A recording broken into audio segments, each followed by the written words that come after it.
This happened when I was a kid, so some of the details are a little fuzzy, but I still remember the important parts. One, grew up in Nebraska, and I used to bike to school every day. Because my parents were always working, it was just easier that way. We lived in a rural area surrounded by farmland, and the route to school took me past this massive cornfield. Looking back, it probably wasn't that big, but it was the kind of place that looked like it went on forever, especially when you were a kid. Our house was on the other side of the field, but my parents were always clear about one thing: don't cut through the cornfield. They were worried I'd get lost without a cell phone. And I didn't really question it. I'd seen how easy it was to lose your sense of direction in there, so every day I'd stay on the main road and bike all the way around it. I didn't have many friends that lived near my house, so I'd always bike alone. I didn't mind the longer rides. I actually developed a love for biking from doing it so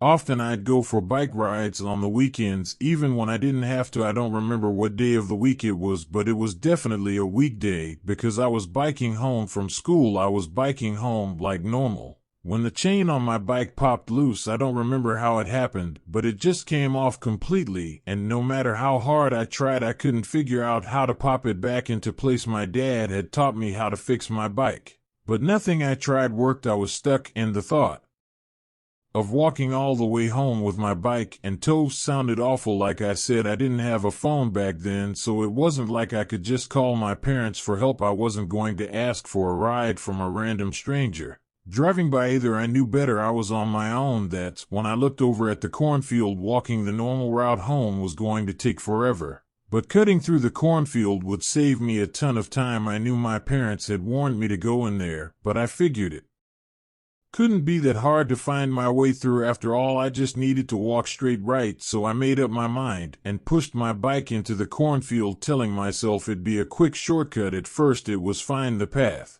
I found between the rows of corn was narrow, but it was clear enough to walk through. The stalks towered over me, and I remember there being a gentle breeze that day. Imagine walking through a cornfield. As a child, the stalks feel 10 times higher, and everything feels 10 times bigger.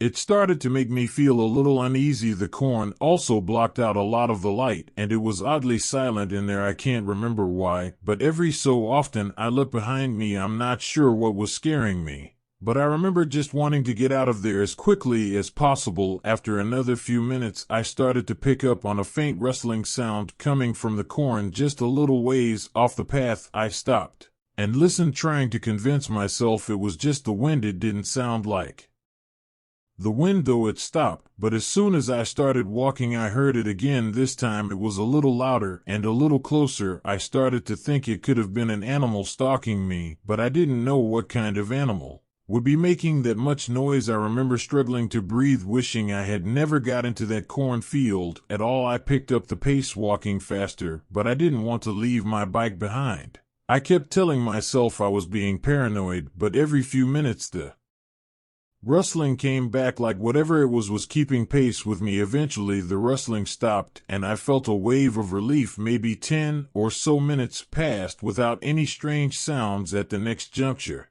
I decided to switch roads just to be safe. I turned a corner, and standing right there in the middle of the path was a man. He was just standing there, arms at his side, staring at me. He didn't look like a farmer or anyone who belonged out there. His clothes were dirty and torn, and he had what looked like long scratches on both arms. I don't know how else to describe them. They were just long marks that looked etched into his arm. I froze, not knowing what to do, but then he spoke. He asked me if I was lost in a low and raspy voice. I didn't respond. I was glued to the spot. He then took a step toward me and told me he'd help me find my way home. I felt like I was in sleep paralysis. I literally couldn't move. Every instinct in me screamed to run, but I couldn't. He started walking faster, his hands outstretched toward me, and that's when my legs just took over. I dropped my bike and ran as fast as I could. He started chasing me and shouted that he just wanted to help me. I did not stop running. I could hear him crashing through the corn behind me, yelling for me to stop. Every so often I ducked into one of the corn stalks and crouched down in a ball with my eyes